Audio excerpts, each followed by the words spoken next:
Siya si Kuya. Ikaw? Amelia. Ako ka doon. Hoy!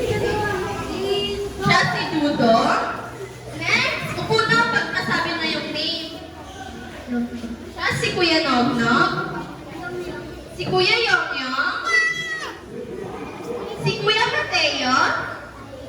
Si Kuya Jacob. Sino nga siya ulit? Sino? Jacob. Si Kuya Pop. Si Kuya Popo. Si Kuya Lucas. Si Ate Kiana. Si Ate Kylie. Sino ngayon yung magiging participant natin sa ating social work na Bible study?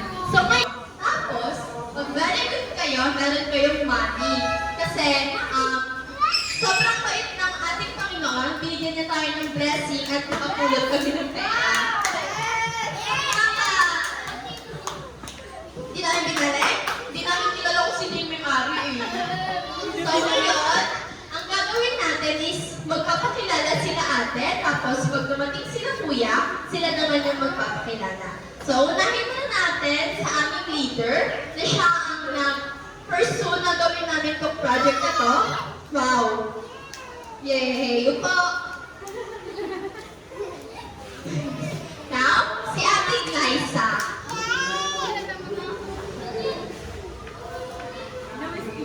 Hello guys! Ako si Ate Glyza. Ano yung pangalan ko?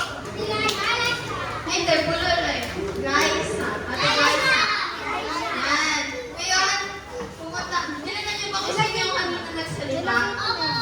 Sino yan? Akala ko kilala mo. Bakit hindi mo kilala?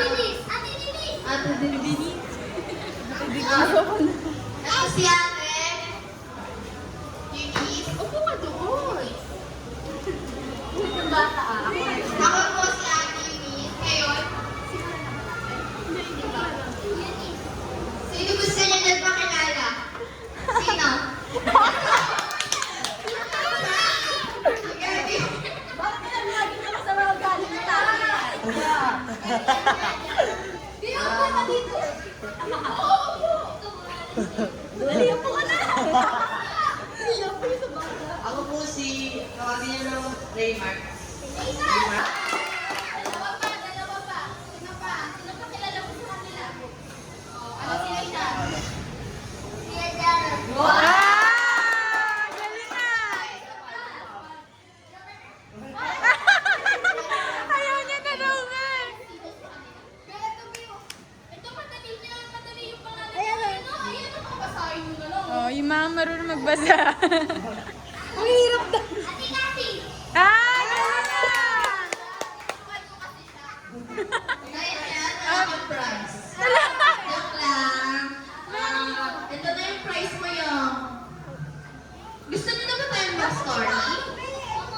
Gusto niyo na tayong mag-kwento? Oo, wag na muna. Hindi, gusto kong mag-kwento. Ano, kwento na tayo? Si Ate Stella yung unang magkukwento. Tapos, may mga handang katanungan si Ate Stella. After nun, dapat masasagot niyo siya. Para siyang, alam niyo pag nagsuschool tayo, di ba? Laging nagtatanong si teacher, tapos nag-relate kayo ng hand. Yun yung gagawin niyo. Pag nag-stop, kunwari ako si Ate Stella, tapos nag-kwento-kwento ako dito. Tapos sinabi ko, ano pangalan ng mama ko? Release kayo. Tapos sasabihin niyo yung pangalan ng mama ko. Pero hindi yun yung tanong. Naka-base yung tanong kung ano yung kinuwento ko. Pero yung ikukwento ko is nakatugma siya sa mga Bible. Kaya tayo ng Bible story. Kasi yung mga tatanakayin namin dito is tungkol sa mga Bible. So ngayon, si Ate Stella yung magkukwento. Tapos, ako naman yung next. Di ba naman kayo ng crayons, tas ballpen, lapis, ganon? Ayan, magkukulay tayo pag ako na yung nagkwento. Dapat gusto ko pag sa akin, focus lang kasi ayoko nang may kahate. Okay lang yun? Yan, okay. O, sabi Stella. Ano yung pinaka-kwento na, favorite nyo? Taas kayo. Kahit ano kwento yun.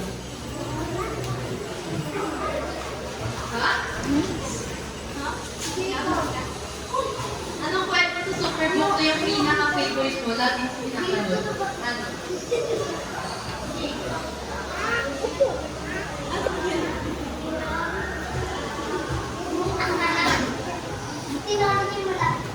Ah! Tony Harris ako. Kilala niyo ba yun? May isang batang nangangalang David. Tinutulungan niya ang kanyang ama na magtalaga ng muka ng kanilang ama. Kahit na siya ay puso sa magkakapatid, si David ay malakas, matapang, at mapagmahal at naniniwala sa Diyos. Sino nga ulit yung karakter na yun? Ang mga pangangailangan. At dumating na ang mga hayop, dinala. Pumasok na kayo sa barko. Inanyayahan ng Diyos si Noah. Kayo na at ang inyong sambahayan. Si Noah ang kanyang asawa at ang tatlong anak na lalaki. At ang kanilang mga asawa ay nagsipasok na sa barko. At sinala na ng Diyos ang pintuan. Mga malaki at maliliit na ibon at hayop ang pumasok sa barko. Marahil, pinutya ulit si Noah ng mga tao habang anak. Ang wakas. Ngayon, may tanong ako. Kung kayo yung gagawa ng barko, tapos kunwari bumaha, kunwari bumalik kayo sa taon ni Noah, tapos kayo na yung papagawaan ng barko, sino yung gusto nyong ilagay sa loob? Bukod sa hayop? Sige, may prize. Ayun o, may prize. Bibigyan kayo nila ate, tas ni kuya. Oh, sa kanya yung gusto niyong ilagay sa barko, mga mababait. Sa kanya, yung mga pamilya niya. Ikaw yun, yung mga hayop naman kay Kuya Yongyong. Ikaw, wala na? Kunwari, pamilya, hayop. Sabi, be. Be, sabi.